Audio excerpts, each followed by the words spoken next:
উপলক্ষে আমরা এই সমাবেশের আয়োজন করেছি। আমরা সবাই প্রথমে দোয়া করবো আস্থার জন্য, আপনার পরিবারের জন্য। সেই সঙ্গে এই ভয়াবহ অবস্থায় আজকে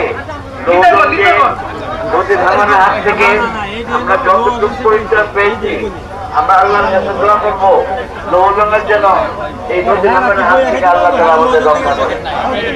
আমি আপনার চেষ্টা করবো এই নদী ভাঙনের কাজের কিছু যেন অগ্রগতি হয় সেই দিকে আমি দৃষ্টি রাখবো।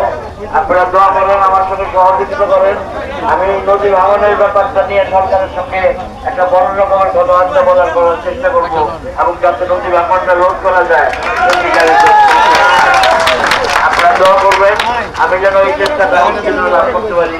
আজকের মতো আর কিছু বলবো না, নদী ভাঙনের জন্যই বললাম যে আল্লাহ তাআলা এই নদী ভাঙনের হাত থেকে গাউলিয়া কলমা এই ইউনিয়ন দুটাকে যেন ভালোভাবে রক্ষা করে এবং আমরা যেন এই দুটা ইউনিয়নের জন্য নদী ভাঙনের ব্যাপারে কিছু কাজও করতে পারি।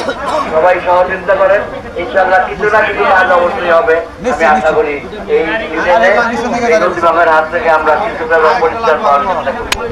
সবাই ভালো থাকেন, সুস্থ থাকেন। আমি আগামী নির্বাচনে একটা মনোনয়ন চাইবো দলের কাছে। দল আমাকে মনোনয়ন দেয় যে আমি আরেকটা নির্বাচন করব, ইনশাআল্লাহ আপনাদের সহযোগিতা কামনা করি।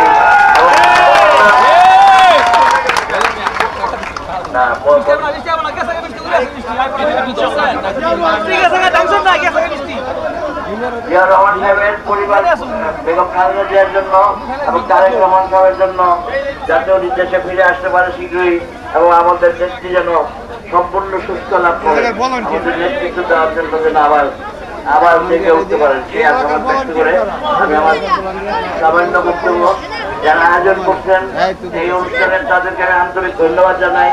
আগামীতে আপনারা আমাদের সঙ্গে থাকেন, আমরা দেশের জন্য কিছু একটা করার আপনার চেষ্টা করবো রে ভাই, এটা আমি একেবারে কথা দিতে পারি।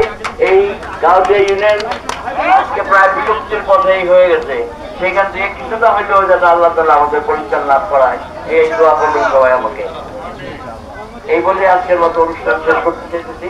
আসসালামু আলাইকুম। নামাজের সময় হয়ে গেছে, সবাই ভালো থাকেন, সুস্থ থাকেন।